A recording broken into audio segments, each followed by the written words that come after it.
Okay okay. सो देखो हमने chromosome से स्टार्ट किया था। Just I am revising what we have studied.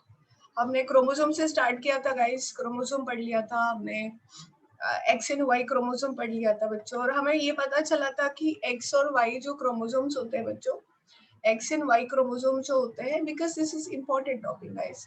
X and Y chromosome जो होता है, एक्स क्रोमोसोम ऑलवेज बिगर, और उसमें डीएनए मटेरियल ज्यादा रहता है, दैट मीन्स इसमें एक्सप्रेसिव जीन ज्यादा रहते हैं। दैट्स वाई हमने कहा था कि जो एक्स क्रोमोसोम्स होते हैं उसमें नंबर ऑफ जीन ज्यादा रहते हैं और यू क्रोमेटिन ज्यादा रहता है। याद होगा बच्चों, मैंने कहा था कि उसमें यू क्रोमेटिन ज्यादा रहता है, ठीक है।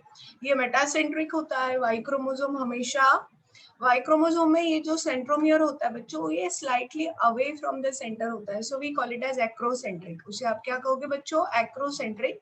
एंड मैंने कहा था कि this region of X and Y chromosome, X और वाई क्रोमोसोम का कुछ रीजन ऐसा होता है जिसमें सेम टाइप ऑफ जीन्स होते हैं guys, same type of genes होते हैं। So we call this region, मतलब यहाँ से लेके यहाँ बॉटम वाला जो पोर्शन है, इसे हम होमोलॉगस पोर्शन कहते हैं। कौन सा पोर्शन कहते हैं बच्चों? होमोलॉगस।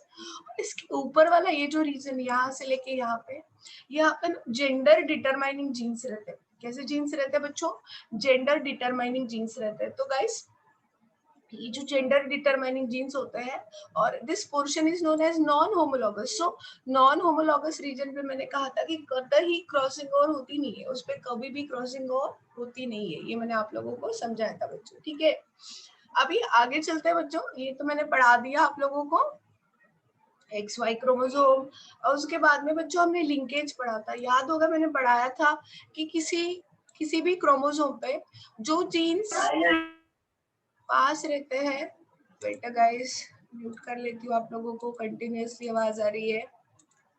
सो किसी भी क्रोमोसोम पे बच्चों जो जीन्स पास पास में रहते हैं ना, जो जीन्स वेरी क्लोजली प्रेजेंट रहते हैं, वो नेक्स्ट जनरेशन पे वैसे के वैसे चले जाते हैं। so, ऐसी चीज को हम कहते हैं लिंक जीन्स, और इस फिनोमिनन को हम कहते हैं लिंकेज।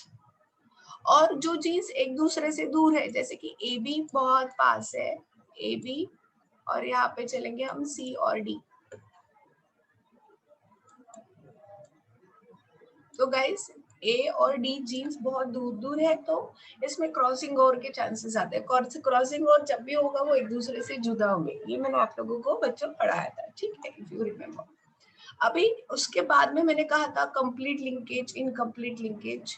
दूर जीन है तो कंप्लीट लिंकेज नहीं होगा, इनकम्प्लीट है जीन्स पास पास है तो कंप्लीट लिंकेज होता है, ठीक है। उसके बाद में मैंने सेक्स लिंकेज पढ़ाया था। एक्स और वाई क्रोमोसोम पे जो जीन्स नॉन होमोलॉगस रीजन पे रहते हैं, उसमें हमेशा कंप्लीट सेक्स लिंकेज होता है। तो वो कैसे जीन्स होते हैं? जैसे कि haemophilia, red green colour, blindness, myopia. और वाई लिंक जीन्स जो होते हैं वो non homologous chromosome of Y chromosome पे रहते हैं।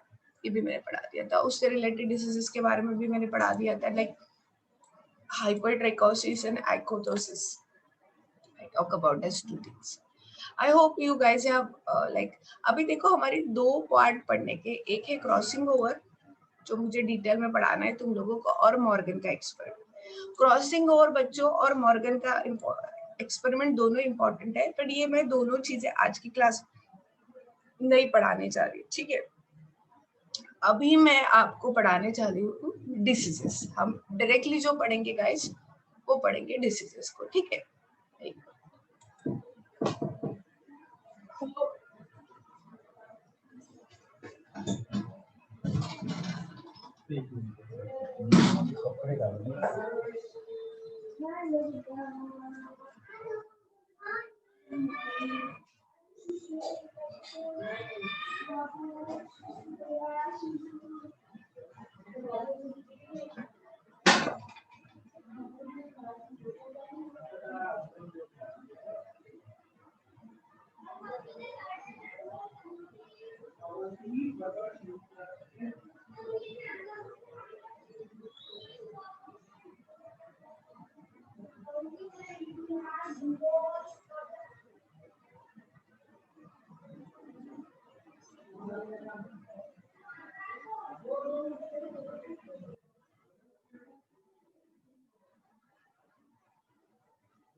चलो गाइस, ओके, फिर से स्टार्ट करते हैं. Let's autosomal inheritance. बच्चों आज मेरी ट्रायल क्लास थी, मैं जितना ले पाती हूँ उतना लूंगी, जितना सकती हूँ पढ़ा सकती हूँ. मे बी नेक्स्ट क्लास तक मैं बेटर फील करूंगी तो I will take it better way. ठीक है. सो पहला है बच्चों ऑटोसोमल इनहेरिटेंस. ऑटोसोमल इनहेरिटेंस समझ लीजिए, विच इज VVIMP. ऑटोसोम्स का मतलब क्या होता है, मैंने पहले ही दिन पढ़ाया था. When we talk about the human being, जब हम ह्यूमन बीइंग के बारे में बात करते हैं ना बच्चों, तो हमारी जो सेल्स होती है, we have 22 pairs of chromosomes और प्लस एक क्रोमोसोम जो है दैट इज एक लास्ट पेयर जो रहती है 23rd वाली, वो मेल में XY रहेगी और फीमेल में रहेगी XX. बट बाकी जो 22 क्रोमोसोम्स होते हैं वो सिमिलर होते हैं. एक फादर से आता है, मदर से आता है. मदर और फादर वाले दोनों जो क्रोमोसोम्स होते हैं, जैसे कि 1 2, मैंने इससे पहले पढ़ा चुकी है, 2 3 4 5 6 लाइक दैट. सो गाइस, ये जो क्रोमोसोम्स यहाँ पे आपको दिख रहे हैं, ये क्रोमोसोम्स की जब हम बात करेंगे, ये 22 क्रोमोसोम्स जो होते हैं इसे हम कहते हैं ऑटोसोम्स. इसे आप क्या कहोगे बच्चों? Autosomes. So what is autosomes? Total 22 chromosomes जो है हमारे बॉडी के, विच डिटरमाइंस द बॉडी कैरेक्टर्स. वो हमारे बॉडी कैरेक्टर्स को डिटरमाइन करते हैं, जेंडर को डिटरमाइन नहीं करते हैं. वही हम बात करेंगे हमारा X और Y क्रोमोसोम, ये हमारे जेंडर को डिटरमाइन करते हैं. सिर्फ जेंडर को ही डिटरमाइन करते हैं नहीं, इसमें भी कुछ बॉडी कैरेक्टर्स वाले जीन्स होते हैं. ठीक है. So are you clear up to this? So what is autosomes? Total 22 chromosomes जो है X एंड Y पेयर छोड़ के, उसे आप कहोगे बच्चों ऑटोसोम. इज इट क्लियर सबके लिए? Raise your thumb guys, raise your thumb guys. Is it clear for you बच्चों? Akanksha, Chinmay, Nikita, okay, Manjari, Shambhavi, Anshuja, yes guys. So autosomal inheritance यहाँ तक है क्लियर. तो अभी देखो, ह्यूमन सोमैटिक मतलब बॉडी सेल्स. ठीक है. ह्यूमन सोमैटिक का मतलब होता है बॉडी सेल्स. बॉडी सेल्स हमारी डिप्लॉइड है. डिप्लॉइड का मतलब है बच्चों, we are having a pair of chromosomes. Cell contain 23 pairs of chromosome. सही है. 23 में से 22 ऑटोसोम्स, और ये X और Y या XS, मेल में है तो XY, फीमेल में है तो XS. इसे ना गाइस हम कहते हैं allosomes. So don't forget what is allosomes. Allosomes are, what is allosomes? Allosomes are the X and Y chromosome. So they can be divided functionally as autosomes and the sex chromosome. Allosomes को दूसरा नाम sex chromosome दिया. ठीक है. A single pair of chromosome is involved in a sex determination. A single pair of chromosome is involved in a sex determination, and remaining 22 pairs are called as autosomes. ठीक है. Autosomes control a variety of traits than other than sex. So ये gender determine नहीं करते, पर बहुत सारे हमारे body characters autosomes ही determine करते. Clear? These traits are called as autosomes linked trait. So ऐसे कैरेक्टर बच्चों जो हमारे ऑटोसोम्स पे प्रेजेंट रहते हैं, उसे हम कहेंगे ऑटोसोम्स लिंक्ड ट्रेट. ट्रेट का मतलब पता है ना बच्चों तुम लोगों को? ट्रेट का मतलब होता है कैरेक्टर, और कैरेक्टर्स कोई भी हो सकता है, body characters.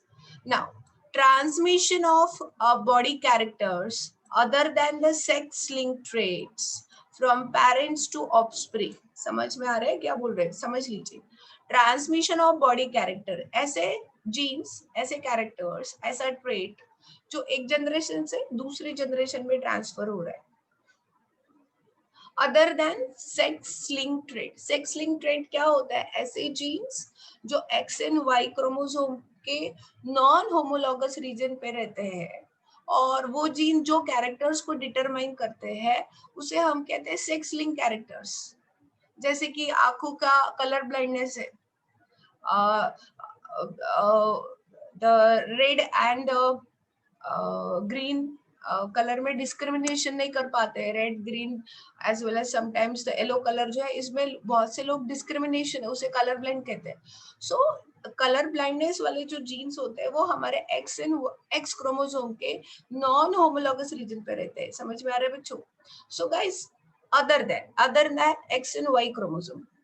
So transmission of body characters, transmission तो हो रहा है पर किसका? बॉडी कैरेक्टर्स का.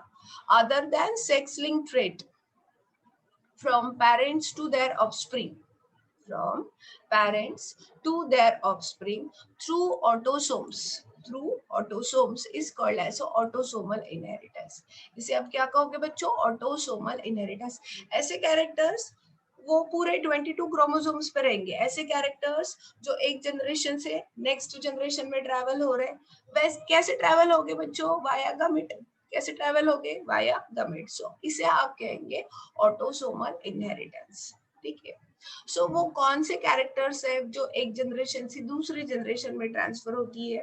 सो जैसे कि इसकी डेफिनेशन बहुत इंपॉर्टेंट है बच्चों, बोर्ड के लिए अच्छे से करके रखना. ये क्वेश्चन इसमें से हर एक छोटा छोटा पॉइंट आ सकता है, तो ध्यान में रखना. Some characters are influenced by dominant genes while some characters are recessive. अच्छा, कुछ जीन्स डोमिनेंट रहते हैं तब एक्सप्रेस होते हैं, कुछ जीन रेसेसिव रहते हैं तब एक्सप्रेस होके in autosomes. So accordingly autosomal recessive disease होते हैं, autosomal dominant diseases होते हैं. पढ़ते जाएंगे बच्चों. जैसे कि autosomal dominant trait, dominant, जब जीन dominant रहेंगे तो गाइस ये देखो, आप देख सकते हो यहाँ पे विडोज पिक आता है, widow's peak and Huntington disease होता है. सो ये डिसीजेस, ये जीन्स तब एक्सप्रेस होते हैं गाइस जब जीन्स डोमिनेंट कंडीशन में. दूसरा ऑटोसोमल रेसेसिव ट्रेट्स, जैसे कि एक बहुत खतरनाक डिसऑर्डर है जिसका नाम है फिनाइलकेटोनुरिया, पीकेयू. इसको मैं पढ़ाने वाली हूँ आगे. एंड सिस्टिक फाइब्रोसिस और सिकल सेल एनीमिया. ये डिसऑर्डर्स तभी होगी जब जीन्स ऑटोसोमल है. ऑटोसोम्स के कौन से नंबर्स के ऑटोसोम्स पर रहेंगे वो मैं बता दूंगी आपको. बट डिसीज तभी होगा जब वो रेसेसिव कंडीशन, रेसेसिव पता है ना बच्चों, हमारे दो होमोलॉगस कंडीशन, होमोलॉगस जीन रहते हैं, एक मदर से एक फादर, दो होमोलॉगस क्रोमोसोम रहते हैं, एक मदर से आता है एक फादर से आता है. सो गाइस स्मॉलर है या कैपिटल आर है अकॉर्डिंगली. सो कैपिटल आर है मतलब डोमिनेंट, स्मॉलर है तो रेसेसिव. सो जब भी बाय डिफॉल्ट ऐसे रेसेसिव जीन साथ में आते हैं तो कौन से डिसऑर्डर होते हैं बोलते जाओ. एटलीस्ट पहले डिसऑर्डर्स के नाम लर्न करना है. 1 मार्क्स के लिए आता है गाइस. ऑटोसोमल डोमिनेंट ट्रेट्स या हम बोलेंगे हंटिंगटन डिसीज. मेरे साथ लर्न करना है, मैं पूछने वाली चैट बॉक्स में. ऑटोसोमल डोमिनेंट ट्रेट्स कौन से बच्चों? Widow's peak and Huntington disease. फिर से बोलो मेरे साथ में. ऑटोसोमल डोमिनेंट ट्रेट्स कौन से बच्चों? Widow's peak and Huntington disease. ठीक है. और ऑटोसोमल रेसेसिव ट्रेट्स कौन से हैं? Phenylketonuria and the cystic fibrosis and the sickle cell anaemia. फिर से बोलो मेरे साथ. ऑटोसोमल रेसेसिव ट्रेट्स कौन से हैं? Phenylketonuria, cystic fibrosis and the sickle cell anaemia. Clear guys? Learn हो गया है? जिसका लर्न हुआ है रेज योर थंब. जिसका भी लर्न हो गया है guys, learn your raise your thumb guys. Kaushal has learn. और बाकी बच्चे? अच्छा, मंजरी हैज डन. चलो सभी बच्चों का हो गया है. चलो वेरी गुड. हाँ तो बच्चों अभी मुझे नाम बता रहा हूँ फटाफट. चिन्मय आल्सो हैज डन या everybody has done. Okay good guys. तो मेरा पहला क्वेश्चन, हाँ फटाफट नाम लिखने, आराम से टाइपिंग मिस्टेक हुई तो चलेगा. सो पहला लिखो ऑटोसोमल रेसेसिव ट्रेट्स वाले डिसीजेस कौन से हैं?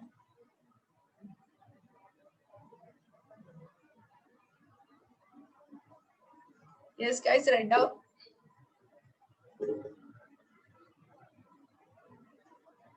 Very good, Akanksha. Yes, sickle cell anemia. Second one.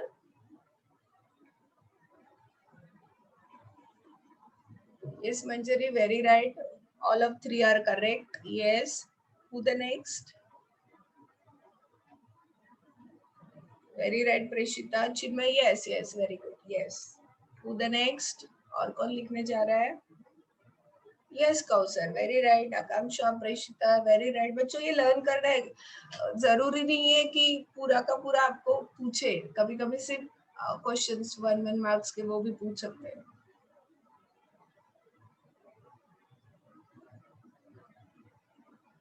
ठीक है,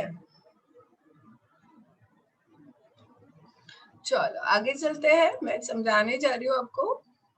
वैसे तो इसको पढ़ो तो बहुत बड़ा है, फिनल क्राइटेरिया बहुत बड़ा है नीट स्टूडेंट्स के लिए, पर हम सिर्फ बेसिक पढ़ने जा रहे हैं। सो चलो चलते पढ़ते हैं बच्चों। विडो स्पीक क्या है गाइस? विडो स्पीक, ये देखो यहाँ पे ऐसा बहुत से लोगों को है। आपके क्लास में है क्या किसी को विडो स्पीक है? और यहाँ पे नो विडो स्पीक। तो विडो स्पीक जो है आपके क्लास में कितने लोगों को है? ये समझ रहे ना, ऐसे सामने बाल आते हैं ना हेयर्स पे, कितने लोग हैं जिनको विडो स्पीक है? कोई नहीं है, कोई नहीं है आपके क्लास में, किसी को भी नहीं है। चलो ऐसा विडो स्पीक, इसे विडो स्पीक कहते हैं guys. A prominent V shaped hair line, बहुत से लोगों को on the forehead is describe as a widow's peak. बहुत से लोगों को ऐसे रहता है सामने। It is determined by autosomal dominant genes. कौन सी जीन्स? Autosomal dominant genes. अभी कौन से नंबर के ऑटोसोम्स पे रहता है ये सब आपको नहीं पढ़ना है गाइस, तो मैं नहीं ज्यादा डिटेल जा रही। Autosomal dominant genes. Widow speak occurs in a homozygous dominant. कौन सा zygus dominant? Homozygous dominant, मतलब WW जीन्स रहेंगे ना डोमिनेंट, दोनों डोमिनेंट चाहिए, एंड हेट्रोजाइगस ऐसी ऐसी कंडीशन रहेगी तो भी एक्सप्रेस होते हैं, तो ये डोमिनेंट कंडीशन में एक्सप्रेस होते हैं। Individual with homozygous recessive genotype have a straight hair line. उसकी हेयरलाइन कैसी रहती है बच्चों? Straight hairline. No widow peak. So हम देखेंगे male and females have equal chances of inheritance. So guys हम देखेंगे मैक्सिमम लोगों को विडो स्पीक नहीं रहती, तो हम बोलेंगे मैक्सिमम लोगों के बॉडी में रेसेसिव जीन्स रहते हैं, क्योंकि डोमिनेंट रहते हैं तो विडो स्पीक आती। ठीक है, समझ में आया क्या बच्चों विडो स्पीक? सभी बच्चों को समझ में आया क्या रेशियो थंब विडो स्पीक क्या होता है?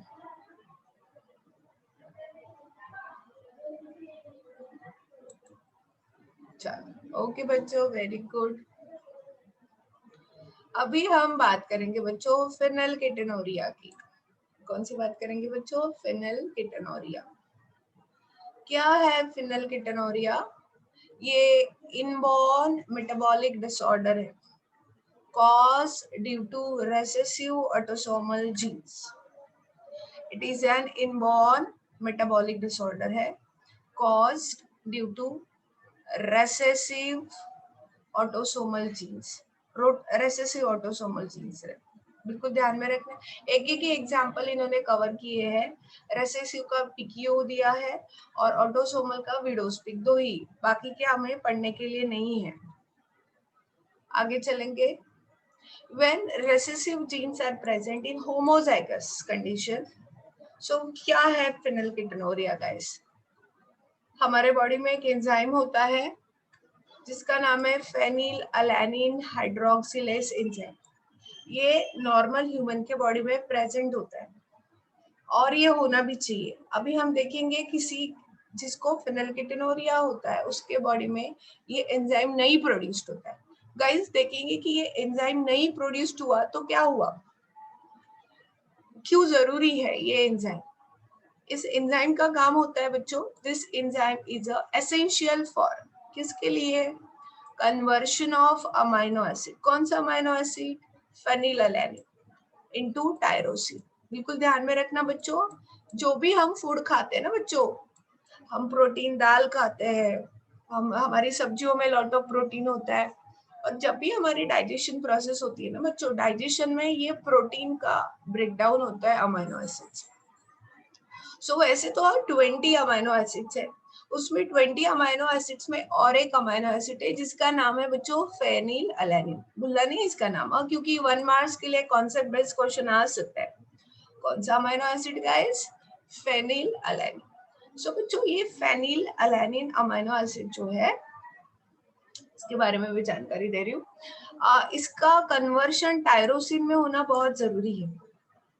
टायरोसिन भी अमीनो एसिड है और फेनिल अलानिन का कन्वर्शन टायरोसिन में करने के लिए हमें एंजाइम चाहिए होता है जिसका नाम है फेनिल अलानिन हाइड्रोक्सिलेज एंजाइम। अभी क्या होगा बॉडी में, ये एंजाइम नहीं बनेगा तो फेनिल अलानिन हमारे बॉडी में डिपॉजिट होने लगेगा। कहाँ डिपॉजिट होगा? वो धीरे धीरे हमारे सेरिब्रोस्पाइनल फ्लूइड में।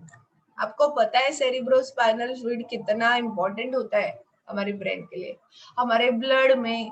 और धीरे धीरे इसमें जब वो हमारे सीएसएफ में धीरे धीरे अकुमुलेट होने लगेगा बच्चों, मेंटल रिटार्डेशन आता है और एक्सेस, क्यों बॉडी में फेनिलएलानिन इतना जम जाता है, जनरली उसका टायरोसिन में कन्वर्ट होता है, पर यहाँ पे एंजाइम ही नहीं तो फेनिलएलानिन इतना बॉडी में यूरिन में भी पास ऑन होने लगता है। ठीक है ना, इसकी एक टेस्ट होती है, फिर जिसको फेनिलकेटोनुरिया होता है ना, इसका टेस्ट का रिजल्ट इंडिकेटर डालने के बाद में यूरिन का कलर ब्लैक कलर का हो जाता है। ठीक है, hence this disease is called as a phenylketonuria।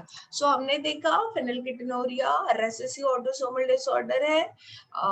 इसके जिसको पीक्यू होता है उसके बॉडी में एक एंजाइम नहीं बनता है जिसकी नाम है फेनिल अलानिन ऑटोस हाइड्रोक्सिलेज एंजाइम। इसका काम क्या होता है? Conversion of phenylalanine to tyrosine. Okay guys, यहाँ तक ही समझ में आया तुम लोगों को? रेशियो था ऑटोसोमल, अभी जो डिसीजेस होता है मेल फीमेल दोनों में भी हो सकते हैं। सबको समझ में आया है क्या? रेशियो था। चलो, आपने रेस तो कर दिया, पर मैं अभी क्वेश्चन भी पूछने वाली हूँ। ठीक है, चलो शुरुआत कर रही हूँ शांभवी से। I am coming to you Shambhavi, मुझे बताना मैं जो भी क्वेश्चन पूछ रही हूँ। हाँ शांभवी, यस, मैं आपको अनम्यूट कर रही हूँ बेटा। आप अनम्यूट क्यों नहीं हो रहे पता नहीं। शांभवी आप बोलो बेटा, मेरा पहला क्वेश्चन है। Hello ma'am. यस, हाँ, तो बेटा मेरा पहला क्वेश्चन है आपके लिए कि टेल मी कि पीक्यू ये ऑटोसोमल रेसेसिव डिसऑर्डर है या डोमिनेंट डिसऑर्डर है? पीकेयू मतलब फेनिलकेटोनुरिया डोमिनेंट। गुड। इट्स जिनको ये डिसीज होता है उनके बॉडी में कौन सा एंजाइम प्रोड्यूस नहीं होता है? जिनको ये डिसऑर्डर होता फिनाइल एलेनिन। नहीं, आगे भी तो नाम है। नहीं, आगे भी तो नाम है। अच्छा, चलो एंजाइम लर्न कर लेना और मुझे बताओ ये एंजाइम नहीं प्रोड्यूस्ड हुआ तो क्या होता है उनके बॉडी में? कौन अकुमुलेट होता है? नहीं, रीड करो। टायरोसिन। टायरोसिन अकुमुलेट नहीं होता है बेटा, फेनिल अलानिन नाम का अमीनो एसिड। एक बार रीड आउट करो। मैं आ रही हूँ, दूसरे को क्वेश्चन पूछ रही हूँ ना, तो हु द नेक्स्ट। हाँ मंजरी, हाँ बताओ व्हाट इज पीकेयू, समझ में आया बेटा आपको? Yes ma'am.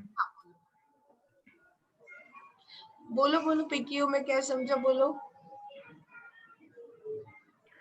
PKU is a condition where the enzyme phenylalanine is not produced, so वो टायरोसिन मतलब वो एक्टिव में नहीं रहता है, तो वो टायरोसिन में कन्वर्ट नहीं होता, जिसकी वजह से ओके वेट, ओके अभी मैं नेक्स्ट। ठीक है बेटा, ठीक है, एक बार रीड कर लो। मैं जा रही हूँ प्रेषिता के पास में। प्रेषिता बोलो बेटा, डू यू अंडरस्टैंड? प्रेषिता श्रावणकर,